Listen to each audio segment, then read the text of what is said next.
and today I am lucky enough to be here with Marc Ratcliffe of MRWED. I am sure he needs no introduction, but Marc and I have been friends for a long time. I actually did his diploma courses for the 2 diplomas of TAE. And of course, Marc has been literally all over the world. So Marc, I'm going to let you introduce yourself and tell us, where you are at the moment, because I think you've been in the US, you've been in Australia, you've been in Tanzania, you've been all over the world in the last couple of weeks. So thank you. It is what it is. It's one of those things where it takes me back to my roots, in fact, where when we started in 2000, it's a long time ago, as an RTO, we sort of went with the motto of have trainers will travel. So it's kind of come full circle, 2023, 24. Post-pandemic, I guess the big thing there is that folks are saying we need certain things in a certain way and we need it in our own schedule. So gets me moving around the country. But like I said, yes, I'm the CEO of MRWED Training and Assessment. We specialise in TAE, and still love what we do, and still love creating great experiences to enhance or extend the capacity of trainers and assessors. And just to give you that second part of the answer there, yes, I've been US, and I live in the US. To be fair, so I'm a green card holder. So half of the year I live in the US, and then about 3 months of the year I'm here in Australia, and then the rest elsewhere. So I've been in Tanzania, Ghana, Botswana in the last sort of 6 months. Run a lot of the TAE programs, very highly contextualized programs in a lot of those countries, don't you? You've been doing that for as long as I remember. For a long time. Since 2008. So a long time, and a lot of really good understanding culturally about what works, what doesn't work in terms of the approach, in terms of the time frame that might be needed. There are the additional resources and support just so that the students can have the best chance of success. So luckily for me, my natural style of training works in those audiences. So I'm not necessarily doing something that's too much more amplified than my normal stuff, but there are some tweaks that are necessary, again, culturally, to make it the best fit and to keep them leaning into the learning, which of course is what we want from everybody. And I mean, I think that there would be a lot of vet providers that actually probably wouldn't really be aware of the need or the understanding of why Australian qualifications would be so popular offshore in other countries. I think a lot of people probably have an understanding of CRICOS, but delivering Australian qualifications offshore is definitely a different bucket of fish. And there's actually not a huge amount of providers that play in that space. For people who never really thought about this, can you explain a little bit about I guess how Australian qualifications are seen offshore in the international market, and how that all works? Yeah, I'm going to go back a step for a second, just so I can be fully transparent about the work that I've been doing, and then I'll answer that question. So, not all of the work has been nationally recognised AQF qualification. Some of it has been a homage, and it's more completely bespoke for their situation. So I do a lot of leadership management capacity building, which has its origins in the leadership and management stuff that we have at an Australian level, but it is really content as opposed to the robustness of the assessment. They're just workshops, they're PD. So half and half, that's kind of where my time is at. And then we'll curate the content based off operational needs of the client. Then, of course, we do have our Cert 4, all the skill sets. We do a lot of skill sets that are also quite valuable. So to go back to your other question for a sec, the idea here is in the absence of a local framework, an Australian qualification offers that robustness. So that's very attractive to a lot of offshore clients, particularly in Africa. A lot of those countries just don't have a local equivalent to that, and companies value having something with a set framework and whatnot. And that's I guess the opportunity for Australian providers to kind of put yourself in front of those audiences to say, hey, in the absence of something, here's something, and then you can build upon that locally. This is where the skill sets actually come into their own too, because let's say the full Certificate 4 in Training and Assessment has a lot about the Australian vet experience, which may not be relevant to them locally. what I did in Tanzania was I did side by side. So I said, this is what's happening in Tanzania. These are the qualification levels. These are the types of vet providers that we have. This is how many vocational students we have in Tanzania versus Australia. From that perspective, I need to prove that they know how it works in Australia, but at the same time, I want to make it as relevant as possible. And in fact, when you put the juxtaposition together, Laura, we spend a lot more money per capita on vocational education training than many other countries around the world. So I don't know if that's a good or a bad thing. I guess in our industry, it's a good thing. But it was quite a stark contrast when I started to go down the rabbit hole and put them side by side. We're talking investment. We're talking about numbers of comparable organisations involved, students, and of course funding. So there's a massive difference there.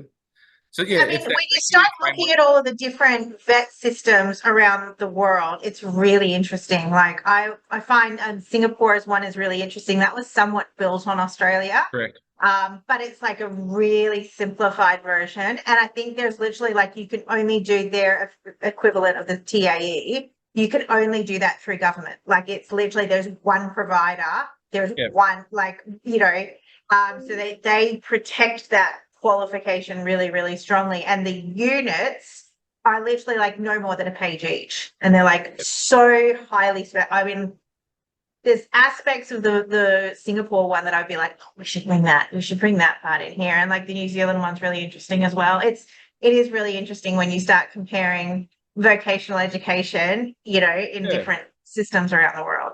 And the Singapore one has some nice established connections to our own TAE too. So they've got like the fact sheet there to say, well, if we've got this equals this plus this.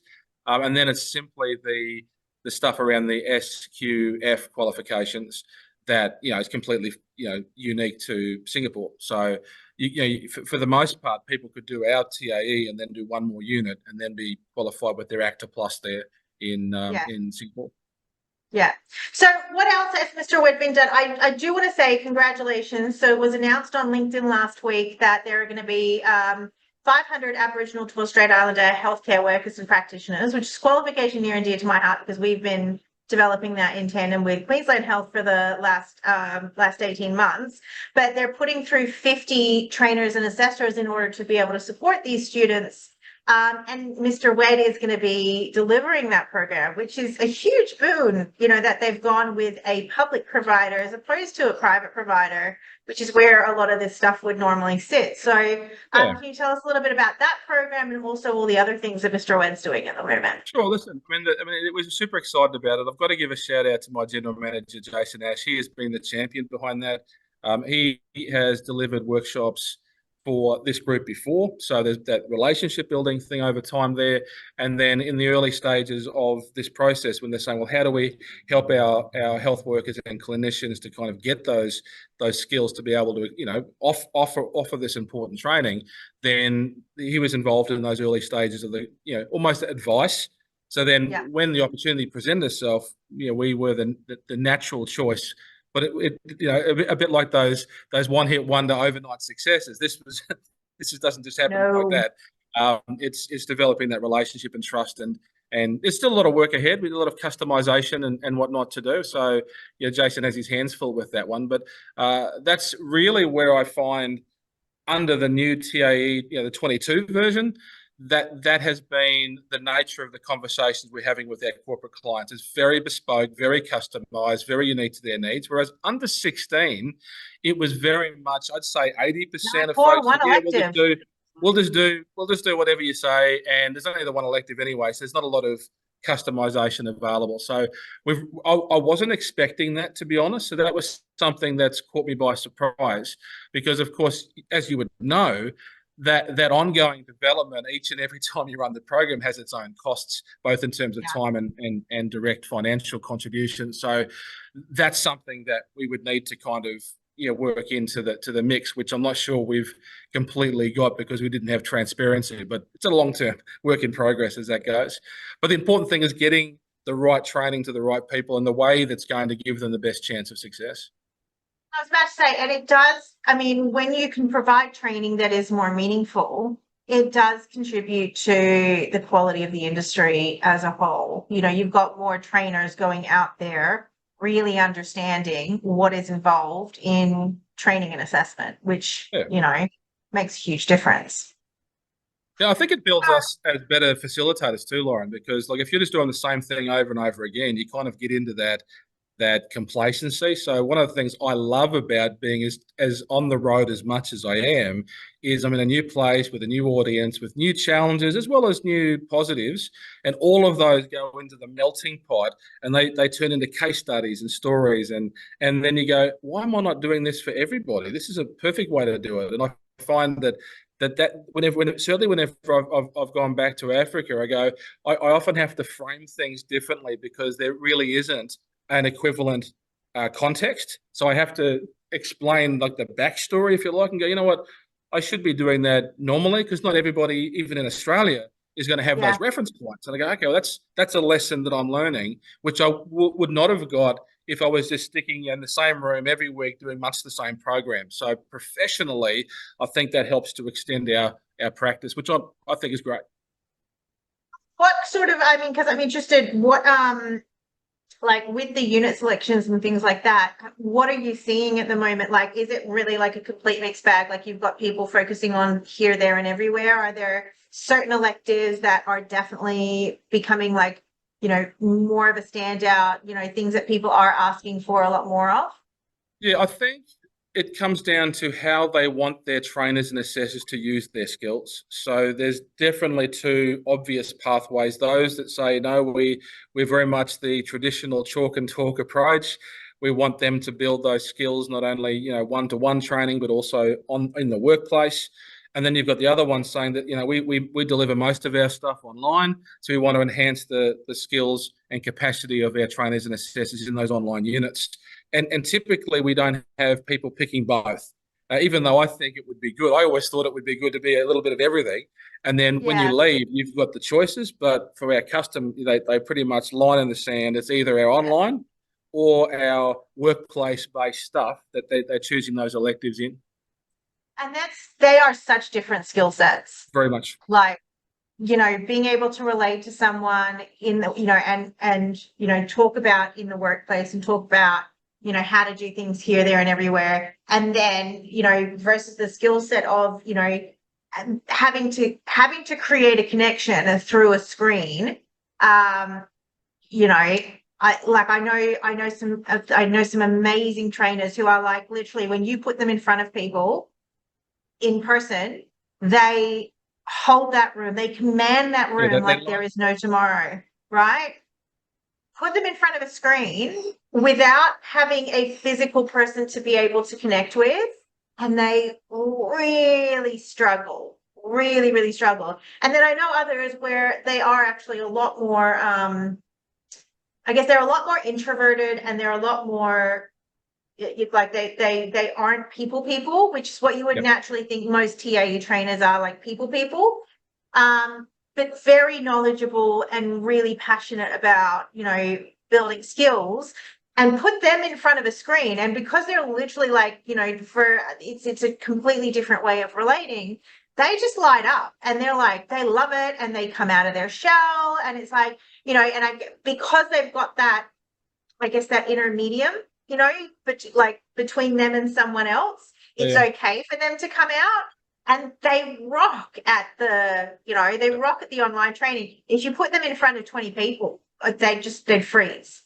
Yeah, but even the idea of doing the on the job training is quite different than say classroom training, and that's an important skill for a lot of the folks that we work with there. That, you know, for the majority of their time they're not doing formal training; they're doing one to few. So Yeah. how do they plan that? How do they create engaging on the job training? And I think that's something that a lot of our employers are saying. Listen, we've got subject matter experts out the backside, but they're just pointing and shooting. How do we get them to get their learners to want to learn more about what's happening rather than simply ticking boxes? So that's kind of where we've been focusing our time.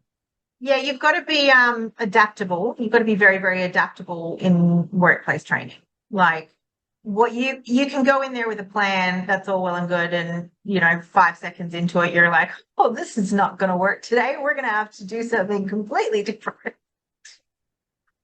So yeah, interesting. All right, cool. Well, we are going to be back in just a moment because I am very interested to hear your thoughts on the new standards. Guys, my name is Lauren Hollis. I am here with Marc Ratcliffe. All of Marc's details, including how you can contact him at Mr. Wed, how you can follow him on LinkedIn, are going to be listed below. So please do like, subscribe if you haven't already done that. We are going to be back in about 5 minutes, but we're going to see you guys in another 3 days. My name is Lauren Hollis for NOI Education Services. See you soon.